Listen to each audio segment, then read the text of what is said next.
Hello, and welcome to Required Reading, the podcast that revisits the most impactful books from our childhood. I'm your host, Erin Bowles. I am a writer, actor, and comedian. And if you would like to support the podcast, please go to buymeacoffee.com/required reading.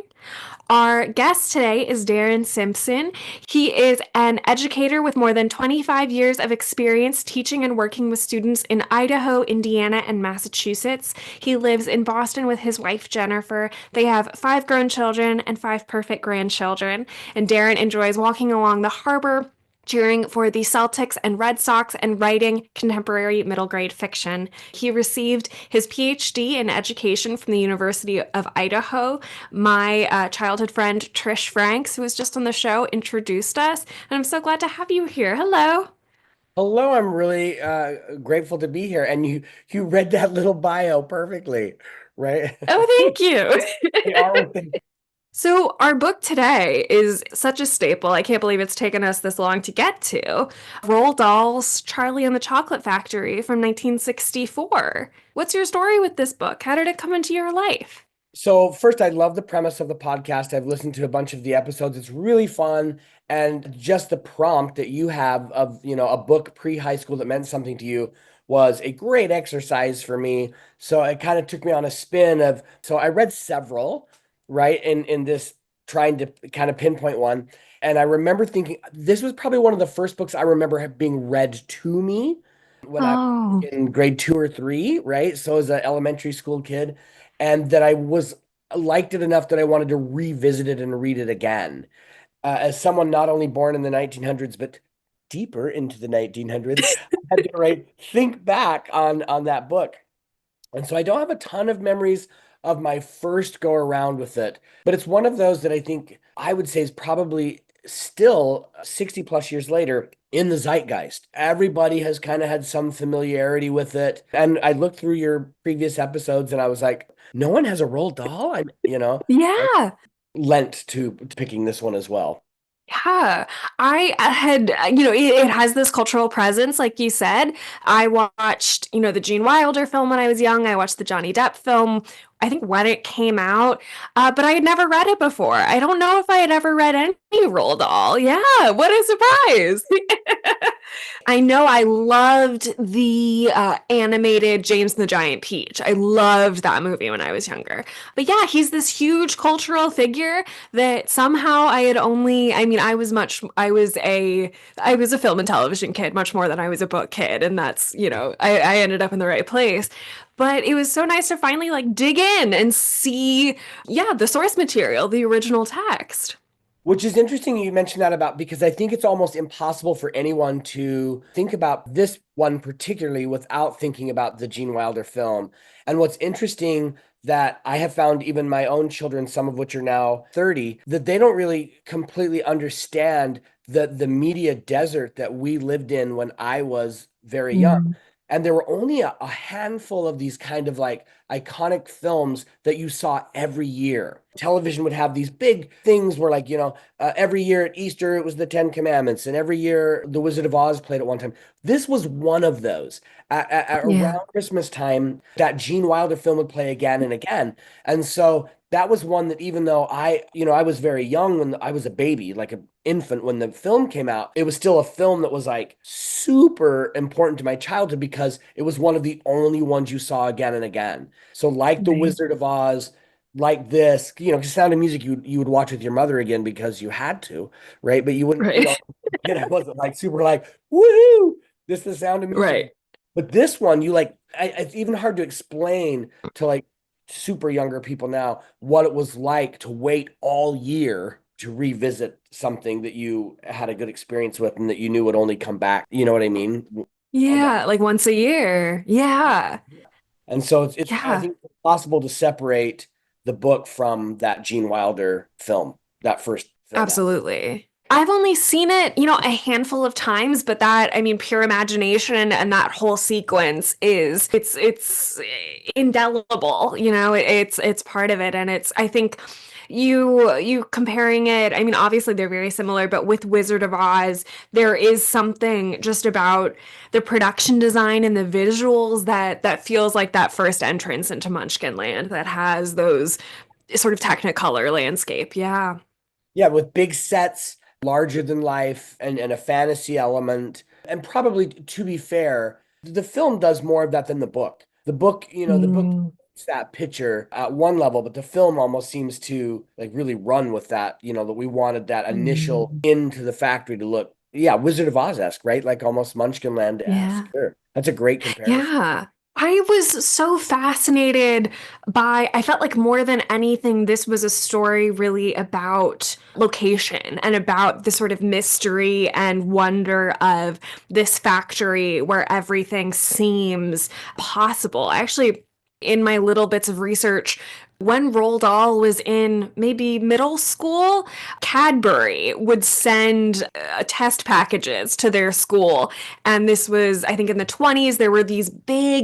There were spies going between the chocolate factories with secrets. And there's a podcast called Acquired that's all about the creation of businesses. And they just did an episode about Mars that has a lot of like the secrets behind chocolate wars and things like that. He was fascinated by the giant machines and the secrecy and the wonderful, yeah, candiness of it Right, all. and the end product is an offender.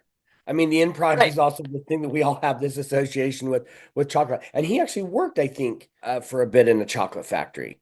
Yeah, last week I recorded an episode about The Little Prince, and which means that 2 weeks in a row I've had World War II fighter pilot authors, which is so fascinating.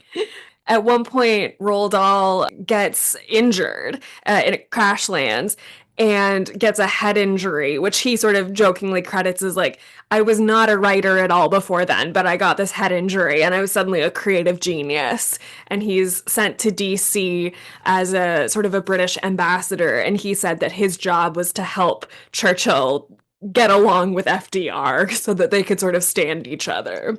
I knew about his time in the Royal Air Force and his time in DC, but I didn't realize that he'd been in an injury and that he kind of attributed Yeah. that to his writing. Yeah, that's cool. His first piece of writing was he had been asked to write like an article to be like, what is it like to be a fighter pilot? And then a year later, he writes his first children's book called The Gremlins, which is about gremlins getting into fighter pilots and into their planes and causing mischief. And I think that was going to be a Disney movie and then never got made. He writes a James Bond movie. And I think there is a Looney Tunes where there are gremlins because that was a common thing people have said in the mid 20th century that, oh, this isn't working, it must be a gremlin. I think it's a Looney Tunes, like a short before the film of gremlins that got into an airplane. But I had also Wow. read that he was originally had something in the works with that with Disney, but it never came about. One of the things I like about Roald Dahl in general, and I think it does come from this period of time that he lived, right? Both as an impressionable young person during the Depression, and then came into his adulthood during World War II. And it's something that I think is missing a little bit today in a lot of our early childhood reading, especially middle grade reading. He's not afraid of peril and not some kind of tertiary, oh, you think there's something scary around the corner. No, honest to goodness peril. And not to, we can focus on this book, but if you look at his children litter in general, the giants eat the kids. The witches, the kids are in real peril, and there's something I think of extraordinary value at that as a young reader Yeah. to say, oh, this is scary. And something really scary could happen. And I think that lack of a safe place at one level has real value, right? And I think it's one of the reasons kids are still drawn to, and as an adult, I am too, because I feel like I'm not being patronized, right? Even though it's a fantasy Right. thing and it's a made up world, I feel like he's like, yeah, peril is real, danger is real, and your actions have real consequences, right? Right. I like that actions have consequences because I think that's such a lesson of growing up. But yeah, I mean, certainly every character in this book, all of the other children certainly have, consequences for their actions, even though everyone more or less turns out okay in the end. Stretched and purple, Right. but And I certainly wouldn't have realized this as a kid. As a kid, I was probably just caught up in this idea of the peril and seeing myself as Charlie Bucket and the magic of it all. But as an adult reading it again, he's so clearly moralizing that this is the parents' fault. And like I'm Right. surprised how early in it, even in it, I was just like, he is showing us that these kids are the result of their indulgent parents. I think 60 years later, it's probably maybe even as profound or more profound than it was even then. All it's so clear that every parent is the one driving the kid's poor behavior. He just goes to like these lengths to draw Right. out kids are a product of their parents who, and even the little songs, right, by the workers Right. literally will say, "You didn't do your job as the parent," or like, "You Right. this way because of you." And I just thought, and I did, I certainly when I was a kid didn't realize that strong moralization. But as an adult, I was just like, wow, he really had something to say about indulging kids. And he said it Definitely. pretty dramatically, right? Yeah. Yeah. I love that you use the word indulgence because I mean this is a book about candy, about, indulging, and certainly all of the kids are like that. But I think the thing that I was so struck by, especially in the early chapters before he gets the golden ticket, about how much it's about poverty. I mean, Right. I read that initially Roald Dahl wrote Charlie Bucket as a little black boy, and then the editors said that's not going to be relatable. So we're going to make him white. I think one of the other, I mean, this Roald Dahl is in 2023. There was a lot of discussion about censorship, but something I think either in the editing or in the first publication, the Oompa Loompas were explicitly written as African pygmies. And then I think after the first edition came out, someone said, like, that's very offensive for these reasons. And Roald Dahl said, you know what, you're right. Let's make those changes. And I mean, a lot of people don't admit to being wrong like that, which I respect. Yeah, for sure. I did not know that about Charlie Bucket being Ah. black, but the poverty really stuck out to me this time reading it again. And again, this Mhm. idea that kids are in real peril. Charlie Bucket wasn't like sad and poor and lived with his grandparents. Right before he finds his golden ticket, he's describing Charlie Bucket like his system shutting down from a lot of food, from Yeah. food. Like he's walking slowly, the wind's going through him, he can see his own ribs. I mean, it is, he wants to really make the pathos of Charlie Bucket more than just, oh, these kids have dads who will buy them 100,000 chocolate bars. It wasn't that. I mean, it was like, this kid's going to die of poverty. Yeah. He finds that coin, right? And he describes it almost it almost took some of the fun, and I think he intended this to do, almost took some of the fun out of eating a chocolate bar. This thing that was this one Right. year thing for Charlie now becomes like, well, I may die, and I found this, Hmm. I can't remember what the denomination was, this small coin. I Right. can buy a couple chocolate bars. I might as well eat a couple of them before I go home to perish. But it is extreme. Yeah, and that moment he buys a chocolate bar and he eats it, and then he decides to buy one more. And there's this huge moment there of like, what's the harm in one more? Like you said, it's about to go for it. And I think there's in the Bucket family, there's a lot of selflessness. There's a lot of sacrifice, which I think is a hallmark of poverty. But it's so interesting to me that the thing that gets him that golden ticket is that one moment of just one more. What's the harm in one more? Yeah, and that he wasn't bringing home, that he wasn't. That's so interesting that you picked up on that because I did too. And I even went back and read that section again to say, was there a moment? Did he have anguish or guilt over it? And there doesn't seem to be because it almost felt like that's what I was being because he's used to one chocolate bar a year and now he's had a second and this third one almost to this overarching narrative of indulgence, which you can't really place on Charlie because of his abject poverty. And that wrestle doesn't seem to be there with him. But I thought that's so interesting you picked up because I thought the same thing, that it was the one more that becomes the Right. Because there's all of this discussion about parenting, I think I had a little bit of frustration with like, we're saying really great things about parenting. Why are we saying them in a children's book to children? But just saying that aloud makes me think of you said that your first introduction to this was being read the story. So that is shared with parents.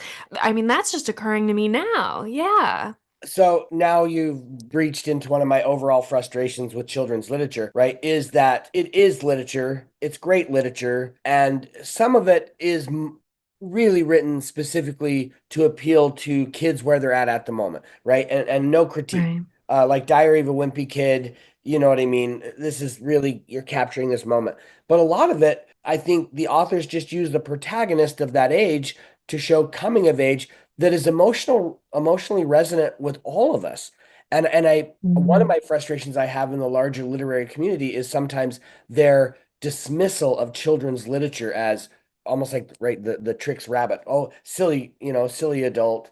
Kids' books are for kids. And I'm like, there's a lot in children's literature for us. I've seen the right dismissal of things like Charlotte's Web and frankly Right. Roald Dahl, and I'm like, no, these are a good read as an adult. And I think any book that resonated, and which is why I love the premise of the podcast, any book that resonated with you in that coming of age period of time is worth a revisit again. Even for you to remember your childhood, because there's probably themes and things in there that are still going to resonate with you, but now with this whole new lived experience, Exactly. right? Yeah. Because it definitely is about parenting. There's no way you could leave this book and say it's Yeah. not a cautionary tale to parents, right? Right. I assume this is in, the movies and the adaptations I'm more familiar with, but I think the thing that at the end, Wonka gives the factory to Charlie. Like every kid is sent home, with a lifetime supply of candy, which is fantastic for a starving family like the Buckets. But I mean, Wonka says, it was a secret test to see Right. which kid would deserve And it. then he Yeah. curated it to be a kid, which I had to go back and read. Because at first I was like, why is Hmm. this only kids? When everybody would want the ticket. He seems to have curated this to be children. Certainly. He says like I need a kid who Right. can listen to me, who can see the value in the way I'm doing it. And I don't know if this can be made about all children or is, specific to an individual, but that a child is an adult will come in and say I know best. And a child will come in and say let me listen and let me learn. Right. Which is not the way it works. Right. Right? Children want to explore and understand, which is another reason he's so brilliant in this, right? Is because we're able to see, of course, it's a cautionary tale of how the parents are treating them, but in the end, it's this, for lack of a better word, it's the virtue of Charlie that saves the day, right? Where he's just Right. his goodness, right, is what and will Wonka is like, this is what I wanted, right? I was hoping to Right. I knew it would be you, he said, Charlie, right? Like Hmm. I knew it would be you. Every kid kind of wants to be seen too. Absolutely. Yeah, Charlie, I was surprised for a book about parenting how little Mr. and Mrs. Bucket are present. Yeah, they play almost no role other than their sacrifice, right? I mean, Grandpa is in it for sure, plays a larger role, but their want has seemed to, I mean, obviously that's one of the key, it's not hidden, right? Is Right. that their want made them nicer people. Exactly. The want made them kinder. We can put a lot of sort of therapy speak words on it, but Charlie is forced to grow up early. And he understands that things have consequences, that they have weight, that he has individual responsibility. And maybe that's the thing that he understands that we have to be responsible to each other. And Mm. that's sort of maybe what pulls Wonka to him is that this is a person who can be accountable. Yeah. And it's so interesting because you have these six really five or six other really great kid characters. Mhm.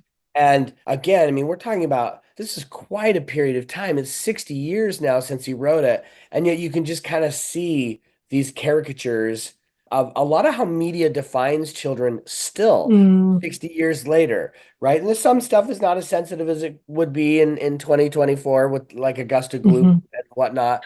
But Yeah. but the point wasn't that we're body shaming this kid. The point is he's never told no. And Right. I think you still see in education literature, in parental literature, this wrestle with what's the boundary with the kid and when have I, Right. and he's identifying those in these kind of categories. I mean, Mike TV. If you want to just start a fight in a teacher's lounge, talk about screen time, right? Or Right. he's talking about it 60 years ago. I thought that was really interesting, just the way the kids all had their little niche of what they were kind of indulged in, right? Right. What was fascinating about Mike TV, like you said, that I think has been erased from all of the film adaptations, he's toting guns. He is covered in guns. Yeah. Right, right. Yeah, he had something to say even about violence in media 60 years ago. And now you have a lot of people who just kind of wax nostalgic of, oh, the good old days before media was harmful. And we know that everyone's always had these worries and concerns. Yeah, I definitely have a knee-jerk reaction just as someone working in TV about like TV has good things, TV is good, and that's definitely like that's a personal thing. That's definitely my issue. But I would love to talk about just sort of the character of Willy Wonka. I think is you know a pillar of literature and certainly children's literature. How do you think you interpreted that character when you were young, when you were first visiting the novel? Yeah, so again, like it's hard to Right. separate it completely from the Gene Wilder film. I always kind of like that idea of him being, and the book really portrays it well too, that he's mad genius, heavy on the mad. Even a little bit to that whole premise I like of Roald Dahl. You're not always sure you trust him. Like, because he's like, there, well, what will happen? Well, is the furnace on or not on? I don't know. She might get burned up today. He doesn't seem Yeah. overly animated about the things that would animate everybody else. Well, I think she'll not be a blueberry forever. No.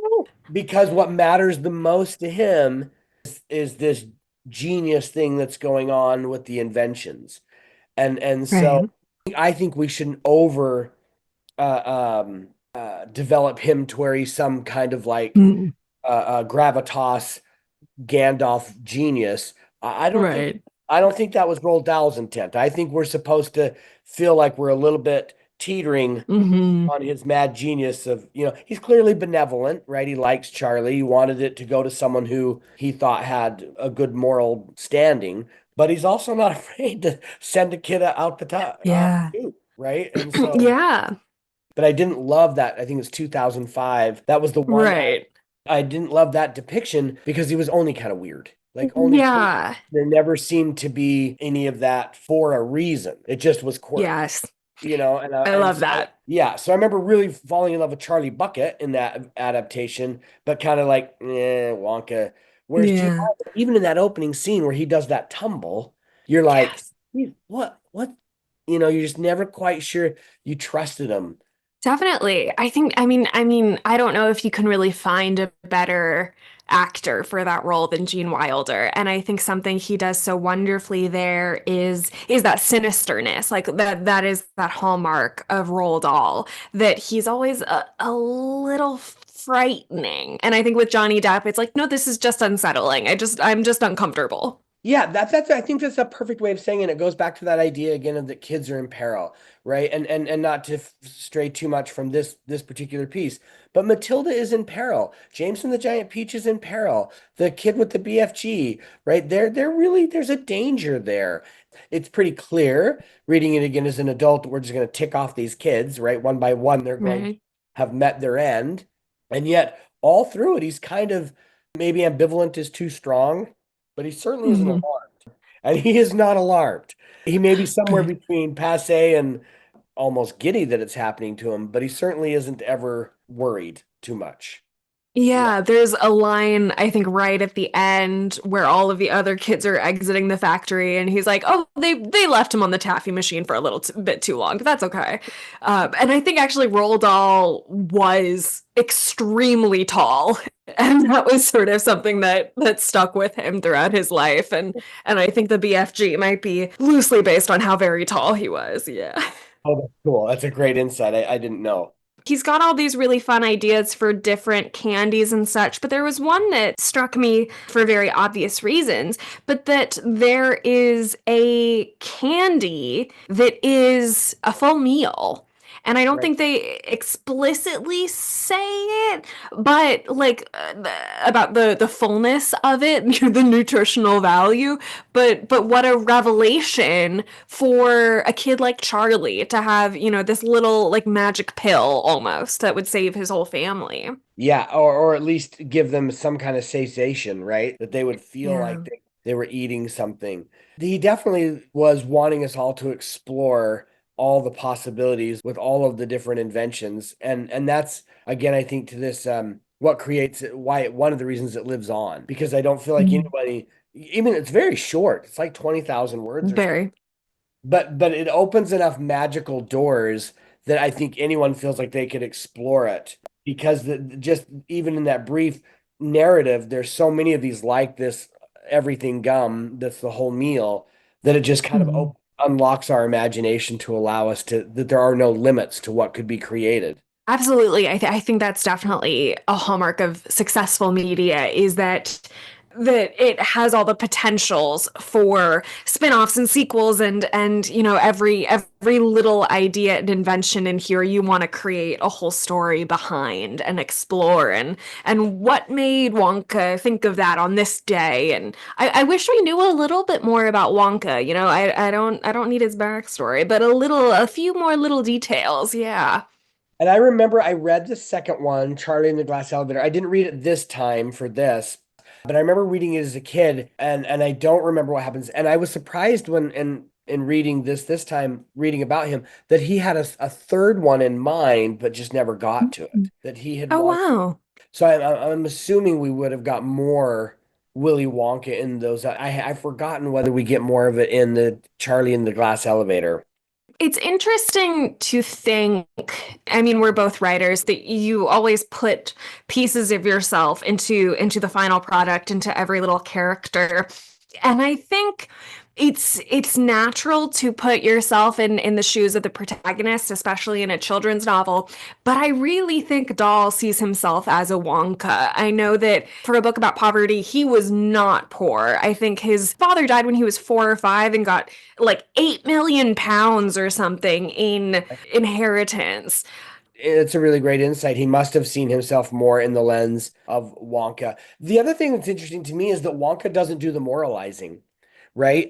It's left to the Oompa Loompas and it's left to us as the reader to just see it demonstrably before us. There's some scenes like Grandma Josephine says in one of the, oh, when Charlie doesn't get his birthday ticket, she says, "Yeah, it'll Mhm. probably happen to some of those rotten kids," is kind of how she says it. So the moralizing is done by everybody but Wonka. And I think so Mhm. often we're tempted to take that central character and then he gives us the fable punchline, right? The kind of moral punchline. Right. We don't get that from Wonka.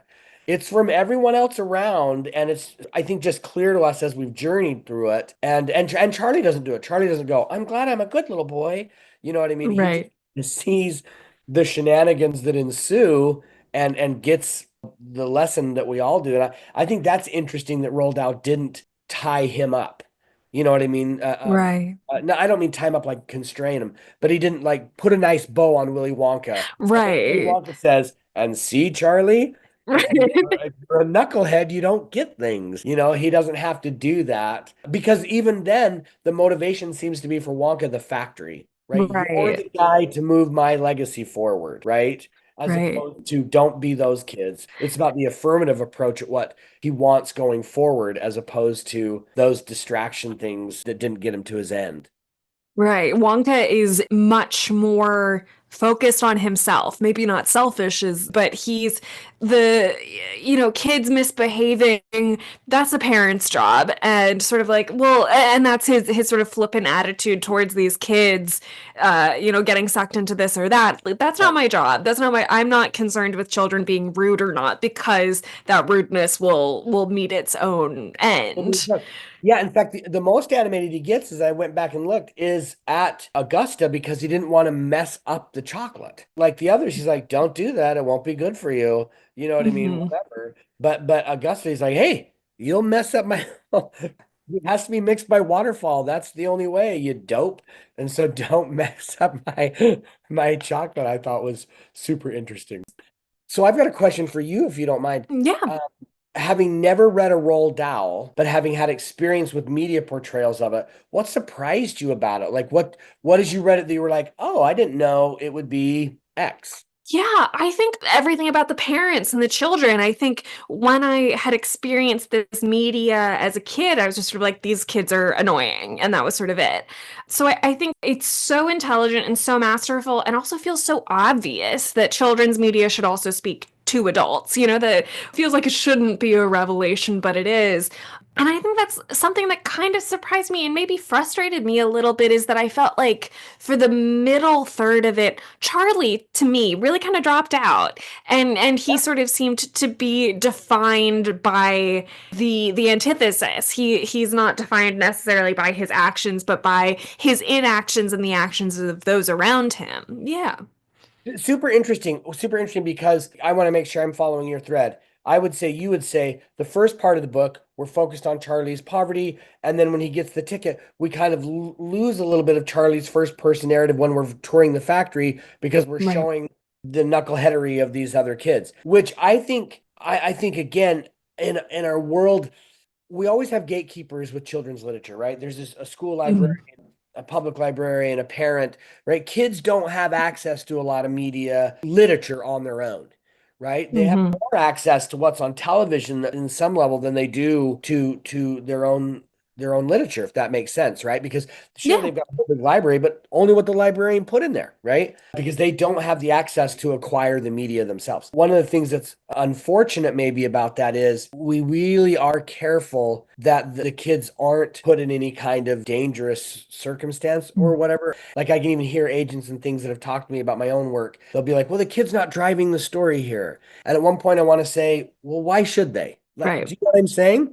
I mean, Yeah. of course, you don't want to lose a narrative thread or whatever, but at one point, no, adults are part of this kid's life. And to have someone Right. else take the driver's seat for a minute is often how kids' lives really go. This is, You're you absolutely literally right. live it Yeah. everywhere. You're constantly frustrated by the adult gatekeepers in your life. And so I think it's completely appropriate for some, especially middle grade reads, to have Yeah. that tension in the interaction with the adults. Do you know what I mean? Where Yeah, adults I think that's an excellent also make point. comments. Yeah. And I think that's the children's media that sticks with us and impacts us is the things that acknowledge those things. I think that invite the imagination to introduce control over whatever it may be. But Yeah, yeah, like there's so much about lacking control and lacking that ability, not decision-making ability, but the autonomy to have your decisions matter. and a lot of times it's just portrayed as a pouty kid, right? As Right. opposed to some cooperative situation with the adult. And really, in short, what I'm saying is I could hear an editor today saying, no, we've left Charlie behind. Rewrite these Mhm. chapters that are in the factory and include more Charlie. I'm not sure that would be the book that it is today if we had had our hands on it the way they do now. I had one other question for you about Yeah, reading about. Did it make you want to read more of his, or were you like, this is one and done. I think the one I'm interested in is The Witches because I think I maybe only watched that movie once. And I mean Angelica Houston is phenomenal, but that And scene terrifying. where they oh, terrifying! To this Terrifying. day, that's why I avoided rewatching it. So I might, yeah, that's I think the thing that am drawn to right now of what's the rest of that story all around that. I do want to revisit that scene because, as a actor, as a filmmaker, I want to pick apart like what are those things that on the story level and then on the filmmaking level that make that scene resonate so much.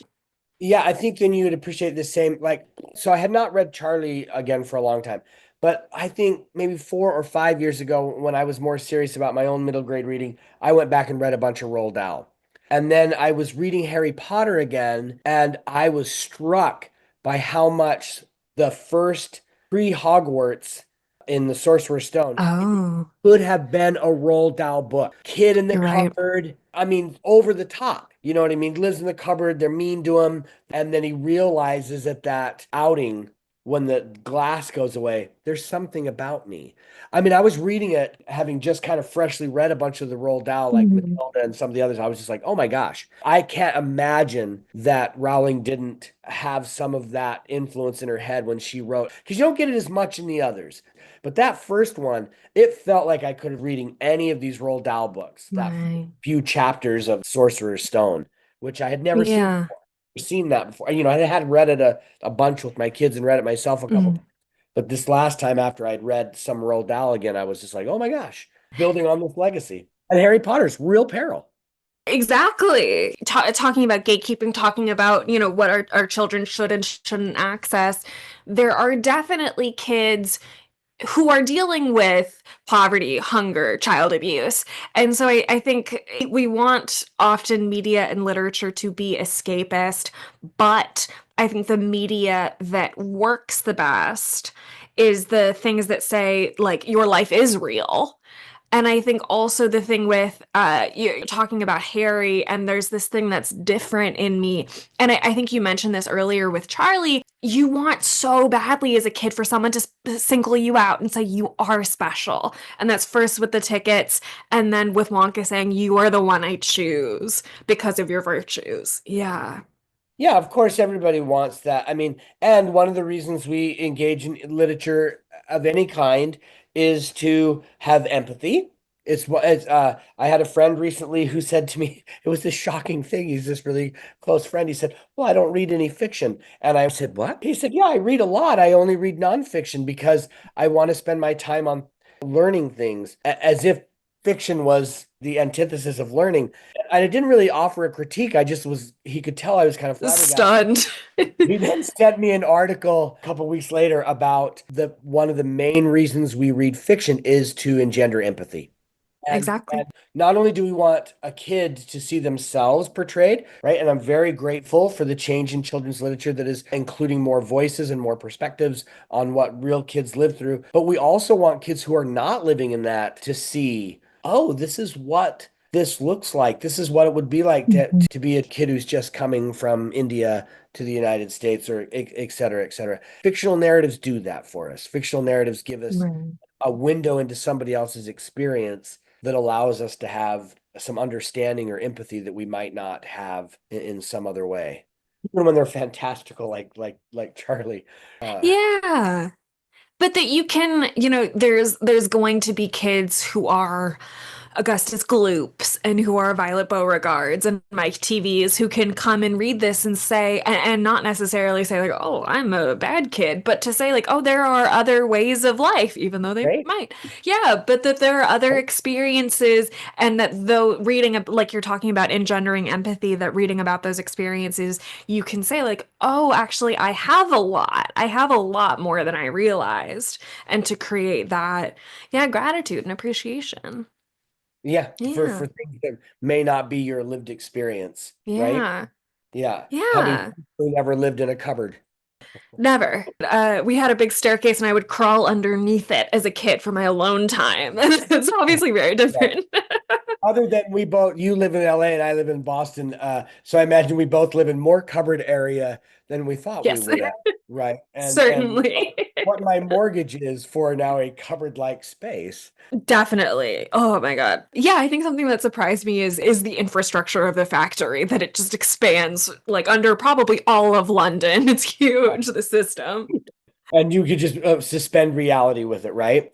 Yeah, there's chocolate tunnels running right beside the tubes. Absolutely. So, having revisited it as an adult, what do you think your perspective has changed the most on? What were some of those biggest surprises in this reread? How much it was a cautionary tale, Right. how it like what you said, it's written for adult. I mean, of course it's written, Mhm. from a child's perspective, but it's written to say to adults, don't ruin kids. Because there's just no way you can read it and not realize his point was adults ruin kids. And when you indulge these kids, you're ruining them. And there's no way as a second, third grade kid. But I mean, I knew the kids were naughty. I knew you didn't want to chew gum all the time, or you didn't want to be a spoiled brat like Veruca Salt. I got that. Wasn't dense, right?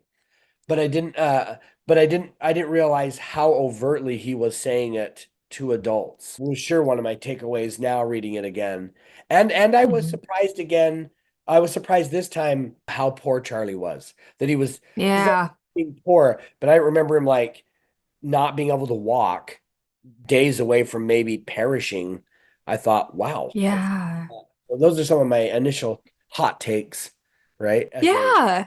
They now 50-year-old, 50 plus reading Yeah, it. I think that was something also that really surprised me is I think we sometimes see poor little orphan characters, but we don't see the poverty and that like you said those passages in the first third where he is thinking, well, if I walk slower to school, I'll save my energy and then I won't be as hungry. Horrifying. Yeah. Right. And it's in this happy-go-lucky chocolate romp, right? And so, Yeah. he was including it in this otherwise happy, upbeat story. I wish I saw myself as Willy Wonka. I don't consider myself that artistic or wonderful at all. When I was little, I would have put myself as Charlie Bucket. And I think Certainly, yeah.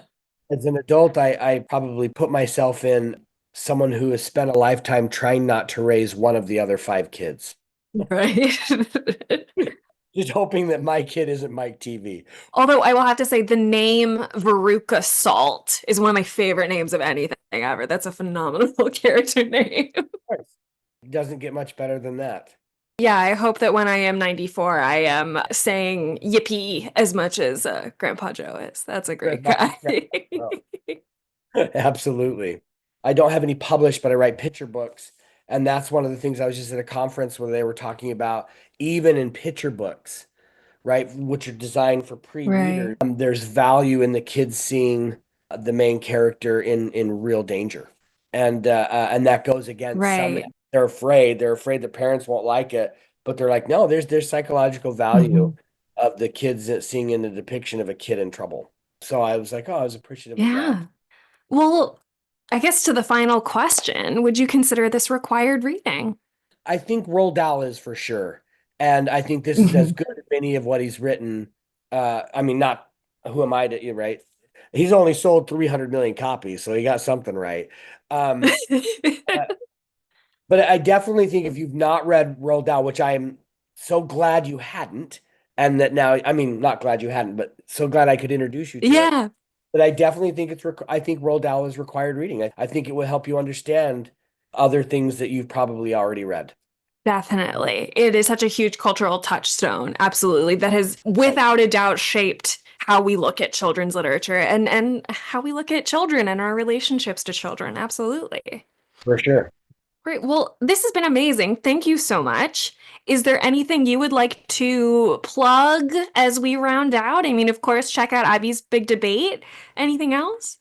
Yeah, I will make one plug. I think all of us should be broader in our reading. And I'm specifically, and you're doing a great work with this podcast. If you read something when you were young, it's worth revisiting. And it's worth, especially middle grade fiction. We just shouldn't relegate it to Right. them's are for kids. There's just some, especially contemporary middle grade, right? Like if you're not into fantasy, if that's not your deal, that's fine. But there's just something about it. I think all of us are always discovering and rediscovering who we are, what our core values are, how that looks in life. And there's something about going back to a 10, 11, 12-year-old who's discovering Mhm. it for the first time that I think resonates with us at any stage of adulthood. So I would make a plug for more reading more contemporary middle grade, right? Which is struggling. Fantastic. Genre is struggling. The genre is in trouble. I mean, as far as sales, and Mhm. I think that we should all read more contemporary middle grade. How about that?